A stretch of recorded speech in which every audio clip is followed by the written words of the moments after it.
what's up? It's Grace, and right now I'm going to be doing a book review on The One Memory of Flora by Emily Barr. I was sent this book in exchange for an honest review by Penguin Teen, and this video is also being sponsored by Penguin Teen, so a big thank you to them. In addition to my spoiler-free book review, I'm also going to be talking about the one memory that I don't want to forget. And to be quite honest, I don't know what I'm going to choose yet, because I have so many good memories that I don't want to forget, but I'll figure it out somehow in this video. I feel like I haven't done a sit-down book review in so long, so I'm very excited to do this one. So getting on to what this book is about, we follow a 17-year-old girl named Flora Banks, and for the past 7 years she's been unable to form new memories because she has a case of amnesia. When she was 10, she had a tumor removed and that hindered her ability to form these new memories. However, one morning she wakes up with a new memory that she had the previous night, and that is that she had kissed her best friend's boyfriend. So she has this epiphany where she thinks that this boy is going to cure her amnesia, because for some reason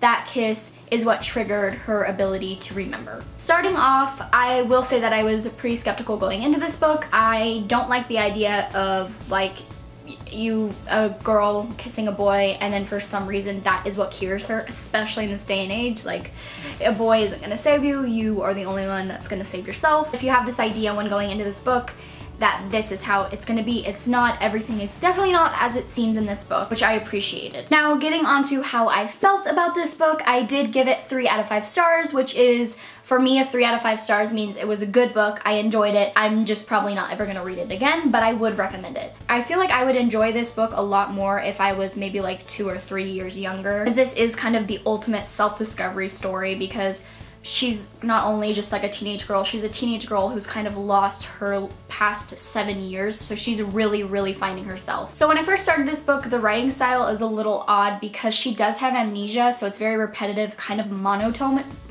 in a way. When you're reading it, you notice that Flora, she keeps repeating herself, but she doesn't know that she's repeating herself. Obviously she has amnesia, but you already know this information, so it kind of does get a little tedious. I found myself kind of skipping over sentences that I already knew. But realistically, this is how her brain would work. And also this kind of reads like a middle grade because she's still kind of in a 10-year-old's mindset because she has lost the last 7 years, kind of, because she hasn't been able to remake new memories. Also, definitely want to mention that there are trigger warnings. I don't believe trigger warnings are spoilers, so I'm just gonna go ahead and say I think there is triggers for parental abuse and also self-harm. So for the first half of this book, I was reading it and I was enjoying it, but the second half really is what pushed me through. I read it really quickly. I love how Flora would write notes to herself so she remembers certain things that she would forget, and through these notes she learns more about herself, and I thought that was really beautiful. And also in the beginning of this novel, I didn't think that there was going to be any kind of deeper themes in it, but there definitely is.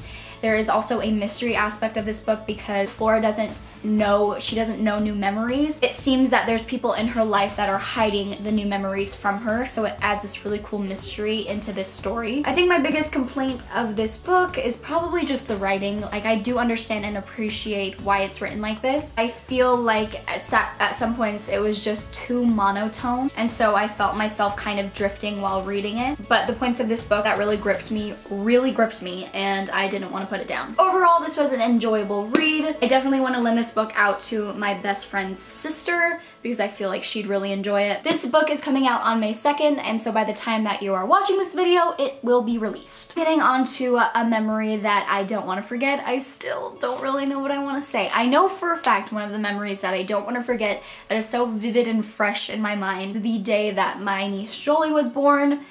I have never had a moment of just such complete happiness and joy before, and I know that sounds kind of silly, but I honestly, to this day, just don't even know how one can have this capacity to love so much. I love my niece and nephew. Oh, also the day my nephew was born. Don't want to leave you out, Jamie. But when my niece was born, I remember I was a freshman in high school and I was at gym, and my mom called me and told me that my sister was having Jolie, and I just grabbed my bag, I changed into my regular clothes, and I ran all the way to Washington, which is like the street that's kind of like a mile or so out from where my school was. And I just waited for my mom because I was so excited. And then I stayed at the hospital. My sister was in labor for like 10 hours or something, and I stayed there overnight, and then I refused to go to school the next day. And then when I saw my niece, I just bawled my eyes out, and it was just, a memory that I don't ever want to forget. And if you didn't know, my niece and nephew are just like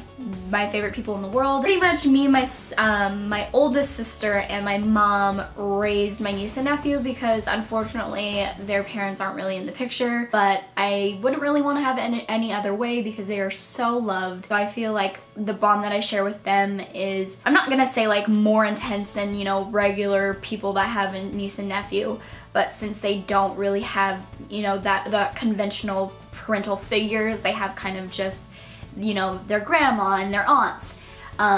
So for me, it's like they're maybe like half my kids, half my siblings, kind of in a way. But speaking of my niece and nephew, my nephew's birthday is on the 6th and he's turning 5, which is crazy. I'm so excited. Those are the memories I don't want to forget and pretty much any memory that I have with them. So that was my spoiler-free review of The One Memory of Flora Banks by Emily Barr. I will have this book linked down below if you want to check it out. I hope you guys enjoyed this video and I will see you in my next one. Bye.